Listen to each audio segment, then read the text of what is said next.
नमस्कार, मैं हूं अमित कुमार। झारखंड के हेमंत सोरेन सरकार से किसने कहा कि वो जैन के पवित्र तीर्थ स्थल समेत शिखर को पर्यटन स्थल घोषित कर दे? क्या इसके लिए सरकार ने जैन समाज के लोगों से पूछा? क्या इसके लिए सरकार द्वारा कोई सर्वे कराया गया जिसमें 70%, 80%, 90% जैन समाज से आने वाले लोगों ने कहा कि आप इसको पर्यटक स्थल घोषित कर दीजिए? और सरकार लोकतंत्र में ऐसा करती क्यों है? खास करके जब लोकतंत्र में सरकार चुन के आती है तो उनसे ये अपेक्षा की जाती है कि वो निष्पक्षता से काम करेंगे, सभी धर्मों के साथ समान भाव रखेंगे, सभी लोगों के साथ समान भाव रखेंगे। लेकिन जिस लोकतंत्र में लोगों द्वारा सरकार चुन के आती है, सरकार में आने के बाद लोगों के खिलाफ ही काम करने लगते हैं। जन भावना को महत्व ना दे के अपने हिसाब से फैसला क्यों लेने लगते हैं? जब लोगों ने आपको सरकार में बैठाया, आपको मुख्यमंत्री बनाया, आपको सत्ता में लाया, और इसीलिए सत्ता में लाया ताकि जब आप सत्ता में आए तो लोगों के प्रतिनिधि बन के लोगों का जो मांग है या लोगों की जो चीज़ है वो कर सके, लोगों के हक में फैसला ले सके। और वो फैसला ऐसे आप ले जिससे लोग संतुष्ट हो। तो आप अपने मन से फैसला क्यों लेने लगते हैं? आप उस स्थान को पर्यटक स्थल घोषित कर रहे हैं जहां पे जैन समाज के 24 तीर्थंकरों में से 20 तीर्थंकरों को मोक्ष की प्राप्ति हुई। आप उसको एक पर्यटक स्थल घोषित करना चाहते हैं। आप इस बारे में कभी विचार किए कि जब आप उसको पर्यटक स्थल घोषित करेंगे तो वहाँ पर जो लोग आएंगे वो किस प्रकार के होंगे? हर प्रकार के लोग वहाँ आएंगे। वहाँ वो लोग भी आएंगे जो शराब के सेवन करते होंगे, जो मांस का सेवन करते होंगे, जो कि जैन धर्म में ये सारी चीज़ें वर्जित हैं, और आप ऐसे लोगों को भी वहाँ आने का निमंत्रण देते हैं। और ऐसे में उन लोगों को कष्ट नहीं होगा जो जैन धर्म को विशुद्ध रूप से फॉलो करते हैं, जो इस प्रकार के आध्यात्मिक शांति के लिए वहां जाते हैं। क्या ऐसे लोगों को वहां कष्ट नहीं होगा जब इस प्रकार से आप लगातार पर्यटकों का भीड़ वहां बढ़ाएंगे? तो ऐसे पवित्र स्थलों पे जहां पूरे विश्व में जैन धर्म के जो भी पवित्र स्थल है उनमें सबसे अधिक पवित्र स्थलों में से एक समेत शिखर को माना जाता है, और आप उसको पर्यटक स्थल घोषित कर दिए बिना जैन समाज से पूछे हुए। ये लोकतंत्र में इसको सही ठहराया जा सकता है क्या? अब सोचिए, इससे क्या मिलेगा झारखंड सरकार को? क्या इससे झारखंड की जो आप अर्थव्यवस्था की बात करते हैं तो क्या बहुत ज़्यादा बूस्ट मिल जाएगा? क्या इससे झारखंड अमीर हो जाएगा? क्या इतना पर्यटन वहाँ पे बढ़ जाएंगे, इतने लोग वहाँ पर्यटन के लिए आएंगे? ऐसा तो होगा नहीं। मामूली सा कुछ सरकार को लाभ होगा, लेकिन थोड़ा सा लाभ के लिए आप एक पवित्र स्थल जहाँ पे जैन धर्म के लोगों के लिए जो इतना बड़ा पवित्र स्थल है कि उनके 24 में से 20 तीर्थंकरों ने वहां अपनी मोक्ष की प्राप्ति की, और ऐसे स्थलों को आप सबों के लिए खुलेआम कर दे रहे हैं, खोल दे रहे हैं, और उसको पर्यटक स्थल में तब्दील कर दे रहे हैं। तो इस पे सरकार को सोचना चाहिए। और आज देश में हो क्या रहा है? आज हर जगह जहां देखिए आप, जहां धार्मिक स्थल होते हैं उसको इस प्रकार से विकसित कर दिया जाता है, पर्यटक स्थल के रूप में उसको खोल दिया जाता है, विकसित कर दिया जाता है। और कौन लोग वहां पे पहुंचते हैं? आज सिर्फ जैन धर्म की बात नहीं है, आप हिंदू धर्म के जो तीर्थ स्थल है उनको भी देख लीजिए। वो हर जगह लगता है कि जो पर्यटक स्थल के रूप में उसको विकसित कर दिया गया है। पहली बात तो इस देश में विकास का जो एक मॉडल नया तैयार हो रहा है ना, बड़ी अजीब विकास का मॉडल है। विकास का मतलब यहाँ समझा जाता है कि आप ईंटा से, सीमेंट से और बालू से बड़े बड़े इमारत को खड़ा कर दिए, वही विकास है। यानी कंक्रीट का जंगल आप बना दीजिए, पत्थर का एक जंगल बना दीजिए, पत्थर का बड़ा बड़ा घर बना दीजिए, उसको पत्थर का जंगल ही कहा जा सकता है। पत्थर का जंगल बना दीजिए और उसको विकास मान लिया जाता है। और पश्चिम का नकल हम फूल करते हैं, हम सोचते हैं अमेरिका के नकल करके यहाँ उसी प्रकार से पत्थर के हिसाब से घर बना दीजिए। और घर बना के कीजिएगा क्या? अब वहाँ पे जो नेचुरलिटी, जो प्राकृतिक सुंदरता है उसके साथ छेड़छाड़ आप करते हैं। आप जहाँ पे नेचुरल प्राकृतिक रूप से फूल लगे होते हैं वहाँ पे आप कृत्रिम कागज का फूल बना के उस पर सेंट मार दीजिएगा, तो क्या उससे कभी वो उस प्रकार से खूबसूरती आएगी क्या? अरे प्राकृतिक जो फूल है उसकी अपनी सुंदरता है, उसकी अपनी खुशबू है, और जो आप जो कागज का फूल बना के उस पर सेंट मारिएगा उसकी अपनी खूबसूरती है।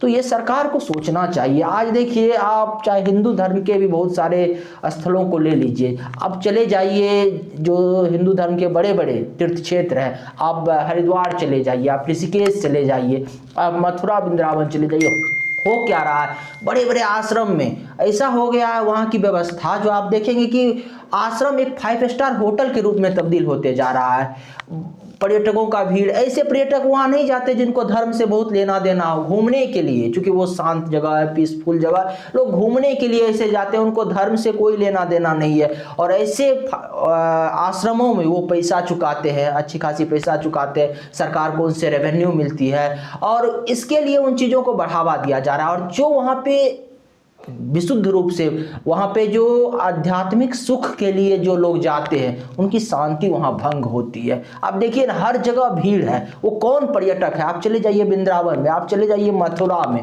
आप चले जाइए ऋषिकेश में, आप चले जाइए हरिद्वार में, वो कौन पर्यटक है, उनको धर्म से बहुत ज़्यादा लेना देना नहीं है। धर्म को वहाँ जाते हैं वो लोग गांजा का सेवन करेंगे, वहाँ जाएंगे मांस मदिरा का सेवन करेंगे, वहाँ जाएंगे शराब का सेवन करेंगे। और जो लोग धर्म के लिहाजा से वहाँ गए हैं, उनको इससे कष्ट होता है। कुछ लोग तो ऐसा कर दिया है कि आज धर्म का व्यापार शुरू कर दिया है इस देश में, सरकार के सह पर ही कुछ चीजें होता है। बड़े बड़े मंदिर बना देंगे, मंदिर के बगल में एक बहुत बड़ा रिसोर्ट टाइप का 5 स्टार होटल बना देंगे, उसमें आश्रम खोल देंगे, और आश्रम में जो बाहर से बड़े बड़े विदेशी पर्यटक आएंगे उसको ठहराएंगे। यानी मंदिर से ज्यादा उस विदेशी पर्यटकों की सेवा में पूरा संस्था लगा रहता है, और उससे उसके जरिए फिर पैसा आता है, डोनेशन आता है। यानी इस प्रकार की आज व्यवस्था बना दी गई है। वहां पे आप चले जाइए, शांति आपको बिल्कुल नहीं मिलेगी। और शांति कहां से आएगी? पत्थर के बड़े बड़े मकान बना देने से शांति आएगी कि बड़े बड़े इमारत आप पत्थर के खड़ा कर दीजिए, क्या इससे शांति आ जाएगी? कि जो धार्मिक स्थल है उसकी पवित्रता को आज भंग किया जा रहा है। अभी फिर आप समेत शिखर पे आते हैं झारखंड में। अब बताइए, जब आप समेत शिखर को इस प्रकार के पर्यटक स्थल घोषित कर दिए तो आपने जैन समाज से पूछा नहीं, तो अब जाहिर सी बात है आपने जैन समाज से पूछा नहीं तो आप इसका तो विरोध होगा ना। पूरे देश भर में जैन समाज के लोग इसका विरोध कर रहे हैं। हालांकि जैन समाज के संख्या बहुत कम है, वो अल्पसंख्यक है देश में, क्योंकि अल्पसंख्यक की जो भारत में जो जिन धर्म के लोगों को शामिल किया गया वो जैन समाज के लोग हैं। अब देखिए ये विरोध कहाँ से शुरू हुआ?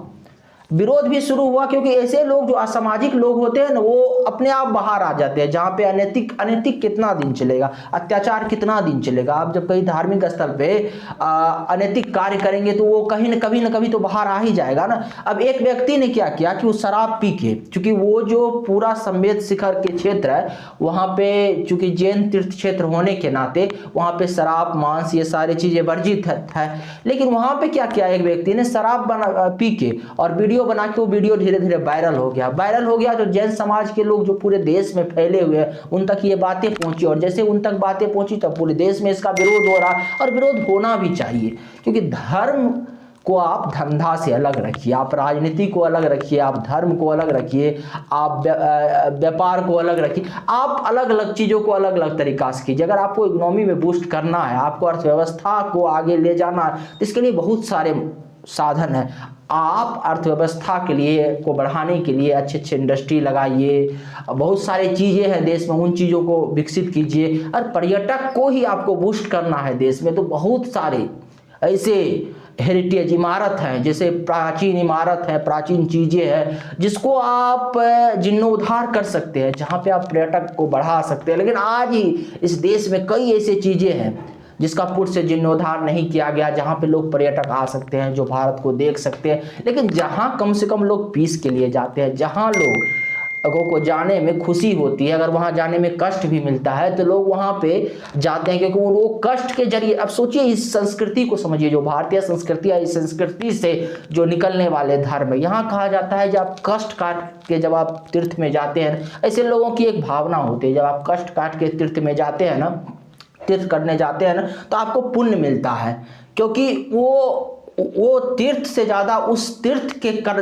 तक पहुंचने के लिए, उस रास्ते में जो आपने पीड़ा सहा ना, वो पीड़ा आपको एकदम से वो ऊंचाई तक ले जाती है, वो एक श्रद्धा व्यक्त करता है। लेकिन आज जो सरकार, खास करके जो पश्चात संस्कृति से प्रेरित सरकार हमारे देश में बनती है, उनको ये चीज़ समझ में ही नहीं आता। उनको जन भावना क्या होता है वो समझ में नहीं आती, और जन भावना ना समझ में आने के कारण वो ऐसे निर्णय लेती है। अब बताइए, अब आप समेत शिखर को आप पर्यटक स्थल घोषित कर दिए हैं, आप बताइए। और ये सोचिए, अभी देखिए काशी में कॉरिडोर बना, अभी देखिए जो महाकालेश्वर उज्जैन में कॉरिडोर बना, अब वहाँ देखिए कैसे लोग अश्लीलता फैला रहे हैं। अब हाल फिलहाल में ये घटना सामने आई थी कि उज्जैन के महाकालेश्वर मंदिर में एक लड़की जाके वहाँ रील्स बना रही थी। रील्स बनाते हुए जलाभिषेक कर रही थी, अश्लील गाना चला रही थी। वो भी वीडियो ऐसे ही बाहर आया था। उस पे अश्लील गाना बनाते हुए उसने सोशल मीडिया पर उस वीडियो को महाकालेश्वर को जल चढ़ाते हुए अपलोड कर दिया और उसके बाद ये वीडियो धीरे धीरे वायरल हुआ, लोगों तक पहुंचा।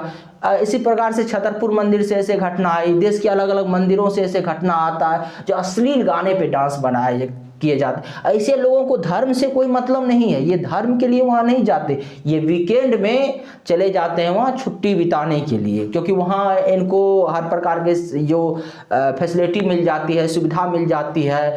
धार्मिक टूरिस्ट होने के नाते, धार्मिक पर्यटक होने के नाते जो धार्मिक पर्यटकों को मिलने वाली जो विशेष सुविधा होती है वो भी इनको मिल जाती है। ये ऐसे चीज़ों को, वहाँ के संस्कार को भी ऐसे लोग खराब करते हैं। वहाँ जाके सेल्फी लेते हैं, वहाँ जाके अश्लीलता फैलाते हैं। तो समझिए, जो लोग वास्तविक में धर्म करने जाते हैं, जिनका मकसद होता है धर्म, ऐसे लोगों को डिस्टर्ब नहीं वहाँ किया जाता है क्या ऐसे लोगों के जाने से? तो सरकारों को समझना पड़ेगा, सरकारों को समझना पड़ेगा जन भावनाओं को, क्योंकि सरकार चुन के आती है जनता के द्वारा। लोग ही सरकार को चुनते हैं और सरकार के आने के बाद जब आप लोगों के अनुकूल काम नहीं करेंगे तो ये ठीक नहीं है। आप यहाँ के लोगों की भावना को समझिए। आप लीजिए ना, आप भूटान से प्रेरणा ले लीजिए।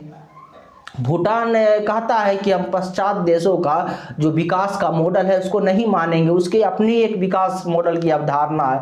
वो कहता है कि हम इससे अपने विकास को नहीं तोलते कि हमारे यहाँ लोग कितना धनवान है, कितना समृद्ध है, हम इससे तोलते हैं कि हमारे यहाँ लोग कितना हैप्पी है। आप सोचिए, अब जो यहाँ की चीज़ें, यहाँ की जो कल्चर है, आप उसको डेवलप कीजिए ना।